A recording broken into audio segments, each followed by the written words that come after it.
Hello, আসসালামু আলাইকুম। আবার চলে আসলাম ফার্মেসি গ্রুপ থেকে।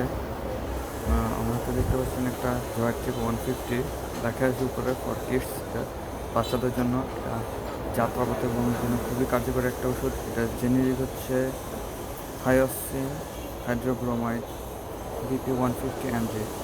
এটা বাজারজাত করতেছে নাভানা কোম্পানি, জরুল ইসলাম কোম্পানি। নাভানা এটা বাজারজাত করতেছে। এটা ভ্রমণের জন্য খুবই কার্যকর, যারা যাত্রাপথে ভ্রমণ করে তাদের জন্য। আর বড়দের জন্য হচ্ছে 300 mg বা 300 mgটা। তো এটা অন্যান্য গ্রুপের আছে কিনা আমি বলতে পারি না, সম্ভবত নেই। শুধুমাত্র জয় ট্রিপ মানে নাভানা গ্রুপই করে, বাজারজাত করে। যে লেখাই আছে ভ্রমণজনিত বমি প্রতিরোধ ও নিয়ন্ত্রণের কার্যকরী ওষুধ, 3 বছরের নিচে শিশুদের জন্য নির্দেশনা। এখানে ডোসেজ দেওয়া আছে। ভ্রমণের 30 মিনিট পূর্বে খেতে হবে। 7 থেকে 12 বছর 1 থেকে 2টা, 4 থেকে 7 বছর একটি ট্যাবলেট, 3 থেকে 4 বছর হচ্ছে 4টি ট্যাবলেট। আপনারা যারা যাত্রাপথে ভ্রমণ করেন এটা ইউজ করতে পারেন, খুবই কার্যকরী এবং ভালো।